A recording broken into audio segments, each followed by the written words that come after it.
Hi friends, this is Anjum from Civils Daily. आज हम लोग humanitarian trust fund by Organisation of Islamic Cooperation के बारे में बात करने वाले हैं। उन्होंने पिछले दिनों एक मीटिंग की, इमरजेंसी मीटिंग, जिसमें देश मतलब इस कोऑपरेशन के फॉरेन मिनिस्टर्स जो हैं कंट्रीज के, और स्पेशल कुछ लोग चाइना से और यूएस से शामिल हुए थे, यूएन से भी। और उन्होंने तय किया कि अफगानिस्तान में किस तरीके से ह्यूमैनिटेरियन ट्रस्ट फंड की जरूरत है। प्रीलिम्स के लेवल के लिहाज से जी हाँ, एचटीएफ इंपॉर्टेंट है। ऐसा ही एक ट्रस्ट यूएन ने भी बनाया हुआ है। अब यूएन ने बनाया है तो फिर ओआईसीज को बनाने की जरूरत क्या थी, क्या डिफरेंस है, वो देख लेंगे। इस्लामिक डेवलपमेंट बैंक के तहत ये फंड जो है एस्टैब्लिश होगा, तो उसको देख लेंगे। ओआईसी को देख लेंगे, कितनी कंट्रीज हैं। मेंस के लिहाज से ओआईसी का रोल अफगानिस्तान में कैसा हो सकता है, और ओआईसी के रिश्ते इंडिया के साथ कैसे हैं, ये हमारे लिए इंपॉर्टेंट हो जाता है। सीडी के YouTube rituals, burning issues, editorial, explainers, current affairs और एमसीक्यूज जो एग्जाम के हिसाब से इंपॉर्टेंट है, दिन भर में आते रहते हैं। तो अगर आपने चैनल सब्सक्राइब नहीं किया है तो सब्सक्राइब कर लें और नोटिफिकेशन बेल को ऑन रखना मत भूलिएगा। शुरुआत करते हैं आइए एक्सप्लेनर की, लेकिन उससे पहले बता दूं, आज सुबह एक मुद्दा कवर हुआ है, एक इशू मैंने कवर किया है सैक्रिलेज का, यानी कि बेअदबी, धार्मिक ग्रंथों की बेअदबी क्या होती है। सिखिज्म में, सिख धर्म में क्या है सैक्रिलेज के मायने, क्यों होता है। और पंजाब में पिछले दिनों जो बेअदबी का मामला हुआ गुरु ग्रंथ साहिब के साथ या फिर उनके निशान के साथ, निशान साहिब के साथ कपूरथला में एक मामला सामने आया।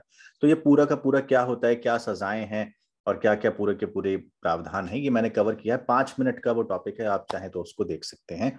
यूट्यूब एक्सप्लेनर, सिविल से एक्सप्लेनर में आपको मिल जाएगा। शुरुआत करते हैं आज के इस प्रोग्राम की।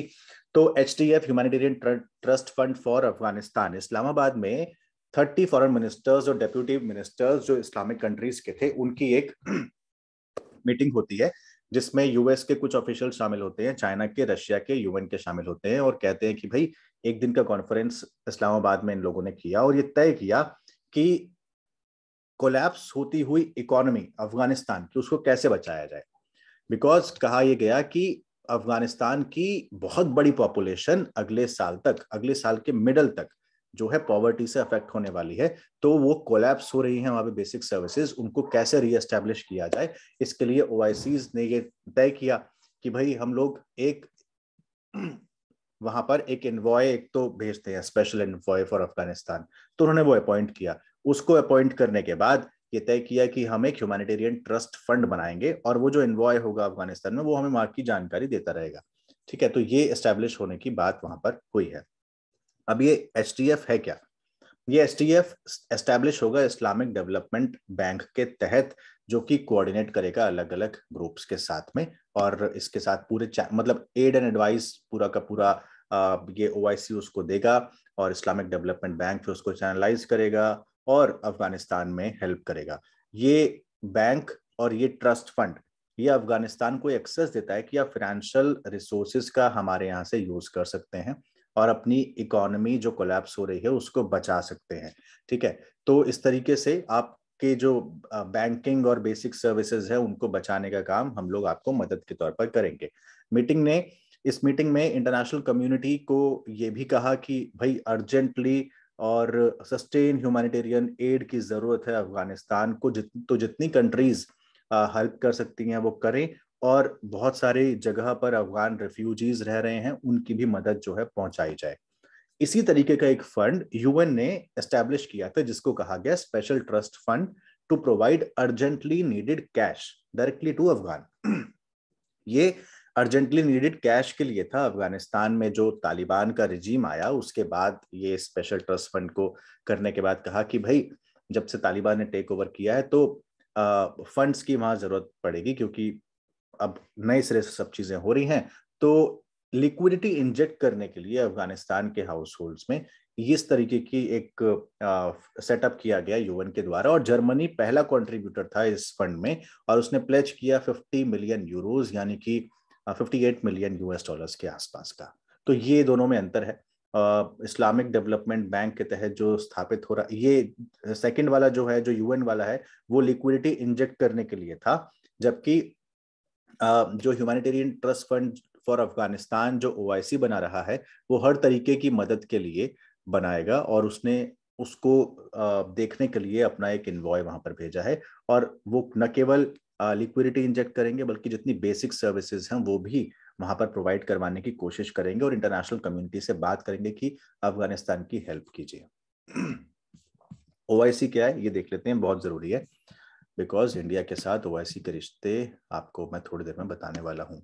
ये मैप देख पा रहे होंगे, इसमें इंडिया को छोड़ के आसपास के आपको मिडल की सारी कंट्रीज ये दिख रही होंगी, है ना, अफ्रीका से, मिडल ईस्ट से, ऊपर यहाँ साइड में, है ना, इंडिया नहीं है, बाकी सब देख रहे होंगे आप, है ना।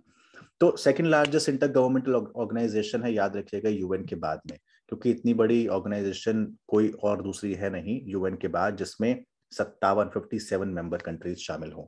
Safe guard and protect interest of Muslim world, इसलिए ये बनाया गया था ताकि इंटरनेशनल पीस हार्मोनी बनाई जा सके, एक स्पिरिट डेवलप की जा सके बाकी लोगों के साथ में पूरे विश्व के। तो मुस्लिमों के क्या इंटरेस्ट होते हैं उनको सेफ गार्ड करने के लिए एस्टैब्लिश किया गया था। रबात किंगडम में, मोरक्को में, रबात जगह का नाम है, रबत या रबात या राबत, जो भी इसको प्रोनाउंस करते हैं, वैसे रबात करते हैं। किंगडम ऑफ मोरक्को में ये एक जगह थी। 1969 में एक हिस्टोरिकल समिट हुई थी और तब ये तय किया गया कि ओआईसी नाम का एक संगठन हम लोगों को बनाना चाहिए तमाम मुस्लिम कंट्रीज को साथ में आके। तो पहला ओआईसी चार्टर 1972 में बना था और इसका हेडक्वार्टर है जेद्दा में।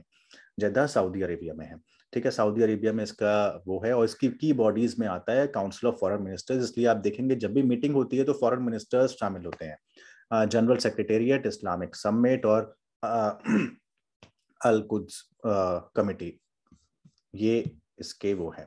Now let's see what how are the relations of India and OIC. तो 45th सेशन जब हुआ 2018 में, तो बांग्लादेश उस समय होस्ट कर रहा था और उसने सजेस्ट किया कि भाई इंडिया में 10% से ज्यादा पूरे विश्व के मुस्लिम्स रहते हैं, तो क्यों ना इंडिया को ऑब्जर्वर स्टेट का हम लोग दर्जा दे दें, ऑब्जर्वर स्टेट बना दिया जाए। लेकिन पाकिस्तान ने उसका अपोज किया, तो इंडिया ऑब्जर्वर स्टेट नहीं बन पाया, पाकिस्तान ने उसको अपोज किया। हालांकि 2019 में इंडिया ने एक स्पेशल अपीयरेंस अपनी वहां पर दिखाई थी ओआईसी फॉरेन मिनिस्टर्स की मीटिंग में, और गेस्ट ऑफ ऑनर इंडिया वहां पर था।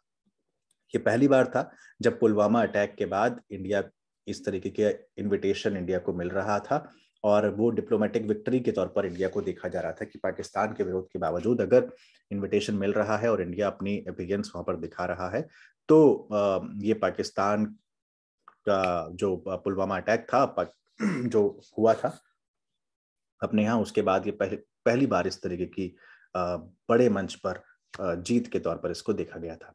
क्रिटिसिज्म क्या क्या होते हैं जब हम इंडिया और ओआईसी की बात करते हैं? तो देखिए, ओआईसी चूंकि मुस्लिम इंटरेस्ट को बनाए रखने वाला और लोगों को बताने वाला एक संगठन है, जिसमें सारी मुस्लिम कंट्रीज शामिल हैं, जहां पर मुस्लिम्स डोमिनेटेड कंट्रीज हैं वो शामिल हैं, तो जाहिर सी बात है, तो उसके इंटरेस्ट भी उसी हिसाब से वो देखता है। तो इसलिए वो पीओके का जो हमारा हिस्सा है, पाकिस्तान ऑक्यूपाइड कश्मीर का, उसको आईओके कह के तो संबोधित करना, इंडियन ऑक्यूपाइड कश्मीर करके करता है। वो कहता है कि वो हिस्सा पाकिस्तान का है, ना कि इंडिया का है, सबसे पहली चीज। दूसरी, जनरली सपोर्टिव रहता है पाकिस्तान के स्टैंड जो कश्मीर को लेकर है उस पे। जितनी भी कश्मीर में जो भी जिस तरीके की घटनाएं होती हैं उसमें वो इंडिया को जिम्मेदार मानता है और खुले मंच पर, यानी ओआईसी की मीटिंग में, इस तरीके की बात करता है। जो हमारा सीएए हुआ था, है ना, सिटीजनशिप अमेंडमेंट एक्ट, सीएए जो आया था, तो उसको लेकर भी उसने जिस तरीके के विरोध प्रदर्शन हुए थे, वो उन विरोध प्रदर्शनों के साथ में खड़ा हुआ था ओआईसीज। राम मंदिर और बाबरी मस्जिद का जो वर्डिक्ट आया था सुप्रीम कोर्ट का, तो उसने उसको कंडेम किया था और उसने उसकी आलोचना की थी सुप्रीम कोर्ट के जजमेंट की, बाबरी मस्जिद वर्डिक्ट को लेकर, राम मंदिर वर्डिक्ट को लेकर। तो अगर आप देखेंगे तो इंडिया के हितों के खिलाफ जाकर पाकिस्तान के इंटरेस्ट को सपोर्ट करना, ये ओआईसी का एक जनरल मैंडेट रहता है, वो सपोर्टिव रहता है पाकिस्तान को लेकर। ये एक क्रिटिसिज्म है इंडिया और उसके रिश्ते का। हाउएवर, इसका ये मतलब कतई नहीं है कि सारी की सारी कंट्रीज जितनी ओआईसीज में शामिल हैं, ये कतई मतलब नहीं है इसका कि इंडिया के रिश्ते बायलेटरल उन देशों के साथ खराब हैं, बिकॉज इंडिया के ज्यादातर देशों के साथ अच्छे रिलेशंस हैं, जैसे यूएई के साथ, सऊदी अरेबिया के साथ, बांग्लादेश, मालदीव्स, है ना, इन तमाम देशों के साथ इंडिया के रिलेशंस अच्छे हैं। तो आप ये नहीं कह सकते कि ओआईसीज के सारे देशों के साथ हमारे रिलेशनशिप खराब है। अब फटाफट से देख लेते हैं ह्यूमैनिटेरियन ट्रस्ट फंड जो इस्लामिक डेवलपमेंट बैंक के तहत बनेगा, ये इस्लामिक डेवलपमेंट बैंक क्या है। देखिए, इंटरनेशनल फाइनेंशियल इंस्टीट्यूट है जो कि एस्टेब्लिश हुआ था, फाइनेंस मिनिस्टर, फॉरेन मिनिस्टर्स सब मिले थे मुस्लिम कंट्रीज के जेद्दाह में, सऊदी अरेबिया 1973 में। तो बैंक फॉर्मली ओपन हुआ 1975 में। इसमें पर्पस था कि इकोनॉमिक डेवलपमेंट और सोशल प्रोग्रेस हो मेंबर कंट्रीज की, मुस्लिम कम्युनिटीज की, लेकिन जो प्रिंसिपल्स हों वो जॉइंटली जुड़े हों साथ में इस्लामिक लॉ के साथ। तो इस्लामिक लॉ के हिसाब से उसको साथ काम करते हुए आपको इकोनॉमिक और सोशल डेवलपमेंट पे काम करना है। फंक्शंस की इक्विटी, कैपिटल और लोन ग्रांट्स करना, इंफ्रास्ट्रक्चर के लिए, प्रोजेक्ट्स के लिए, एंटरप्राइजेस के लिए, इन तमाम सोशल और इकोनॉमिक डेवलपमेंट के लिए काम करना। 56 कंट्रीज हैं, याद रखिएगा।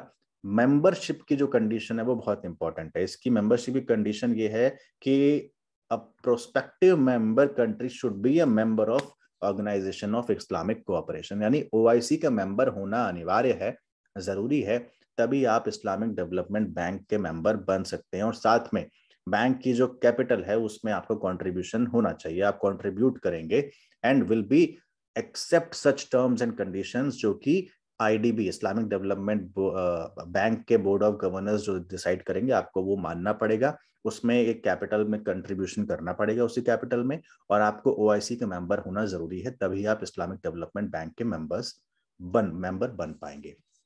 तो ये पूरी की पूरी बात थी इस्लामिक डेवलपमेंट बैंक के बारे में, इंडिया और ओआईसी के बारे में, क्रिटिसिज्म क्यों होता है इंडिया और ओआईसी का, इसके बारे में, ओआईसी के कितने मेंबर्स हैं, कब हुआ था, कहाँ पर इसका हेडक्वार्टर्स है, उसके बारे में। उसके बाद हम लोगों ने देखा न्यूज़ में आखिर ये था क्यों, मतलब ह्यूमैनिटेरियन ट्रस्ट फंड क्या है, हमने वो देखा। ये देखा कि यूएन का जो ट्रस्ट फंड है और humanitarian trust fund for Afghanistan OIC का है, इन दोनों में क्या फ़र्क है, हम लोगों ने ये देखा। न्यूज़ में क्यों था और कहाँ मीटिंग हुई थी, हम लोगों ने ये सारी चीज़ें जल्दी जल्दी से देख ली। तो अगर आपको इस एक्सप्लेनर को अगर आपको कुछ कहना है या आप चाहते हैं कि किसी और टॉपिक पर हम लोग एक्सप्लेनर लेकर आएं, तो वो टॉपिक प्लीज कमेंट बॉक्स में जरूर बताएं। कोशिश करेंगे कि उसको ऑडियो विजुअल फॉर्मेट में 5 मिनट्स के अंदर आपको समझा सकें, अदरवाइज पीपीटी के फॉर्मेट में आपको समझा सकें। तो अगर चैनल सब्सक्राइब नहीं किया, सब्सक्राइब जरूर करें और नोटिफिकेशन बेल को ऑन रखना ना भूलें। पढ़ते रहिए, बहुत ख्याल रखिए, शुक्रिया।